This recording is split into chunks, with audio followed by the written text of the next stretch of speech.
नमस्कार। YouTube video channel पे आपका स्वागत है। आज के इस वीडियो में हम गणांक की साहित्यिक विशेषताओं के अंतर्गत गणांक की अनुभूति पक्ष या भाव पक्ष का अध्ययन करेंगे। गणांक की अनुभूति पक्ष या भाव पक्ष का सम्यक अनुशीलन करने के लिए उनके काव्य में ये देखने की चेष्टा की जाएगी कि गणांक ने विभिन्न वस्तुओं के वर्णन कैसे किए हैं, विविध भागों के निरूपण में कैसा कौशल दिखाया है, विविध रंगों की अभियोजना में कैसी दक्षता प्रकट की है, विविध सौंदर्य चित्रों को अंकित करने में अपनी कला चातुर्य व्यक्त की है, उन्हें निम्न भागों में व्यक्त किया जाता है। सबसे पहले हम वर्णन करते हैं वस्तु वर्णन का। घ्राण ने ब्रज प्रदेश के प्रति अपनी गहन आस्था एवं असीम श्रद्धा व्यक्त की है और इसी कारण उन्होंने ब्रज के गांव, यमुना, वृंदावन आदि का अत्यंत सजीवता से निरूपण किया है। जमुना तीर गांव राजनी, कहाँ कहूँ गोकुल छवि छाजनी, गोकुल छवि आंखनी ही बहावे, रही न सके रचना कछु गावे। इसी तरह ब्रज के अन्य स्थानों का वर्णन करते हुए गणान ने सर्वाधिक वृंदावन की मंजूल छवि का निरूपण किया है। वृंदावन छवि कहत न आवे, सो कैसे कहीं कऊँ गावे, तीर भूमि बने रहो सदावन, जय जमुना जय जय वृंदावन। इसी प्रकार घनान ने ब्रज के घर, गांव, गली गलियारे, घाट, पनघट, गोपे, गोप, गवाल, बाल, गाय, वृंदावन, बरसाना, गोवर्धन आदि का अत्यंत विस्तृत वर्णन किया है। प्रकृति चित्रण घनान ने प्रकृति के अत्यंत रमणीय चित्र अंकित किए हैं। वे सच्चे प्रकृति प्रेमी थे और प्रकृति के साथ उनका साहचर्य भी अधिक रहा है, इसलिए उन्होंने प्रकृति के अनेक सुंदर एवं संजीव चित्र अंकित किए हैं। दूसरा है भाव निरूपण। घनान की कविता भावों का भंडार है, क्योंकि घनान ने ऐसे मार्मिक भावों का चित्रण किया है कि देखते ही बनता है। एक और साधारण कवि जहां तक पहुंच नहीं सकता है, घनान की इस भाव निरूपण पद्धति पर सर्वत्र उनके गहन प्रेम की छाप है। इसी कारण उनके सभी भाव चित्र इतने मनोरंजन एवं आकर्षक बन पड़े कि पाठक एवं श्रोताओं के हृदय उन्हें पढ़कर एवं सुनकर आनंद के सागर में डुबकियों लगाने लगते हैं। रस निरूपण। घनान ने मुख्यतः संयोग श्रृंगार, वियोग श्रृंगार एवं भक्ति का निरूपण किया। इसमें से भी घनान वियोग श्रृंगार के कवि है, वियोग के अद्वितीय चित्तेरे हैं और उनके काव्य में वियोग श्रृंगार ही पूर्ण परिपाक अधिक मार्मिकता एवं सजीवता के साथ हुए। इसलिए अपनी सजीव मूर्ति सुजान के वियोग में रात दिन व्यथित रहते हैं, सोने पर भी सो नहीं पाते हैं, जागने पर भी जाग नहीं पाते हैं।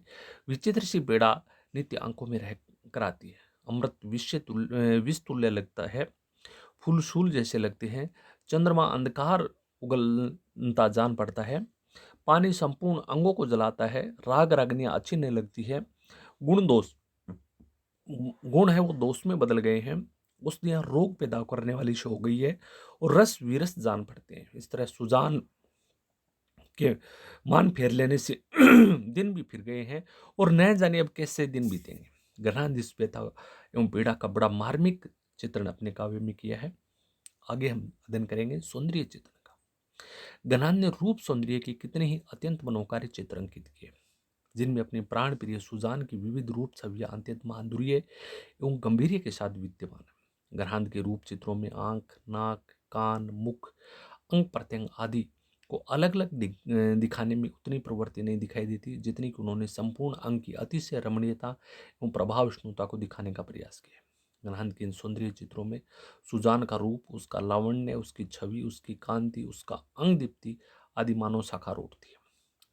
उन्होंने लिखा है, श्याम घटा लपटे थीर बीज की सोए, अमाउस अंग उजियारे, धूम के पुंज में जवाल की माल सी पे दुग शीतलता सुखकारी, के छवि छायो श्रृंगार निहारी, सुजान तिया तन दीप्ति प्यारी, कैसी फवी घन आनंद चौपानी, शो पहिरी चुनी सांवरी सारी। इसी प्रकार घन आनंद ने अंग अंग में दूती की तरह उठने वाले पार्थिव रूप सौंदर्य को बड़ी तमन्यता एवं तत्परता के साथ शब्दों में डालकर अंकित किए। ग्रंथ का अभिव्यक्ति पक्ष या कला पक्ष।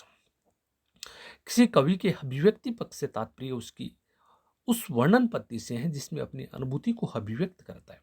इसके लिए वह अनेक उपकरणों का सहारा लेता है और इन उपकरणों के द्वारा कलात्मक ढंग से अपनी अनुभूति को वाणी प्रदान करता है। इसलिए अभिव्यक्ति पक्ष को कला पक्ष भी कहते हैं और उसके अंतर्गत कला के वे सभी उपकरण आते हैं जिनके माध्यम से अनुभूति को अभिव्यक्ति प्रदान की जाती है, अर्थात भाषा, अलंकार, गुण, वृत्ति, शब्द शक्ति, छंद आदि। कला को संपूर्ण अवयवों का विवेचन अभिव्यक्ति पक्ष के अंतर्गत आता है। भाषा। गहन ने ब्रज भाषा में अपनी सरस काव्य धारा प्रवाहित की है। उनकी ब्रज भाषा में सर्वत्र स्वच्छता, एक रूपता एवं सुगढ़ता के दर्शन होते हैं। गहन ब्रज भाषा के अत्यंत प्रवीण कवि थे। इसी कारण उनकी भाषा के अनुकूल चलने की अपूर्व शक्ति दिखाई देती है। वह नई नई भंगिमाओं के द्वारा भावों को प्रस्तुत करने में बड़ी निपुण जान पड़ती है और उसका रचना कौशल, कारीगरी तथा रूप विधान सभी कुछ असाधारण एवं अद्वितीय जान पड़ता है। ग्रंथ का भाषा पर इतना अधिक अधिकार दिखाई पड़ता है कि वह कवि की वंशवर्तनी होकर उसके इशारे पर नाचती है, उनके कहने पर चलती है, उनके आदेश पर कार्य करती है। ऐसा जान पड़ता है कि ग्रंथ ब्रज भाषा की नाड़ी पहचानते थे, उसके निश्चित प्रयोगों को जानते थे और उसकी नस नस से परिचित थे। इसी प्रकार ग्रंथ ने बड़ी स्वच्छता और सुंदरता के साथ ब्रज भाषा का प्रयोग किया, उसके एक एक शब्द की स्थापना की है और उसे अपने अभिष्ट लक्ष्य की पूर्ति के लिए गति प्रदान की। ब्रज भाषा पर ऐसा साधारण अधिकार अन्य किसी हिंदी कवि का दिखाई नहीं देता है। गहन की भाषा साफ सुथरी और अत्यंत निखरी हुई है तथा उसके भाव में निरूपण की अनंत शक्ति भरी हुई है। शब्द शक्ति। शब्द की तीन शक्तियां होती है, अभिधा, लक्षण और व्यंजना। जिनमें शक्तियां होती है वे शब्द तीन प्रकार के होते हैं, वाचक, लक्षक और व्यंजक। शब्दों एवं लक्षार्थ एवं व्यंग्यार्थ की प्रधानता होती है। ग्रहण ने सबसे अधिक उक्ति विचित्र का सहारा लिया है, इसलिए इनके कवि में अभिधा की अपेक्षा व्यंजना या लक्षण प्रदान माना जाता है। कवि और ग्रहण ने उस उक्ति चमत्कार के लिए, भावों को गहन बताने के लिए या बनाने के लिए, सरसता उत्पन्न करने के लिए लाक्षणिक प्रयोगों को अधिक अपनाए। अलंकार।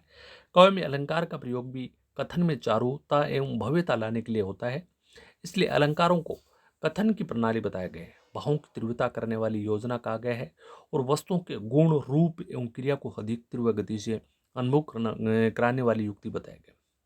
निस्संदेह अलंकार के दो ही कार्य होते हैं, एक तो वे भावों को उत्कृष्ट दिखाया करते हैं और दूसरे वे वस्तुओं के रूपानुभव या गुणानुभव और क्रियानुभव को तीव्रता प्रदान करते हैं। गहन के काव्य में जहाँ रस और भावों का आधिक्य है, वह अलंकारों ने और भी अधिक सजीवता एवं प्रभु विष्णुता प्रदान किए। गहन के दोनों प्रकार के अलंकार अपनाए हैं, जहाँ शब्द अलंकार भी है और अर्थ अलंकार भी है। गुण। काव्य के तीन प्रमुख गुण माने गए हैं, माधुर्य, ओज और प्रसाद। माधुर्य गुण अंतःकरण को आनंद से द्रवीभूत करने वाला होता है, ओज गुण चित्त में स्फूर्ति उत्पन्न करने वाला होता है और प्रसाद गुण स्वर्ण मात्र से काव्य में शीघ्र अर्थ प्रतीति कराने वाला होता है। साहित्य शास्त्रियों ने अलंकार के बिना भी काव्य रचना हो सकती है, किंतु गुणों के बिना काव्य रचना नहीं होती। यदि कोई काव्य बिना किसी गुण के रचा भी जाता है तो वह निर्जीव निर्थक होता है। गहन के काव्य में सर्वत्र माधुर्य गुण की प्रधानता है, क्योंकि माधुर्य गुण की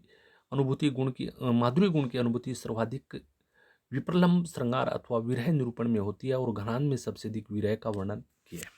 छंद।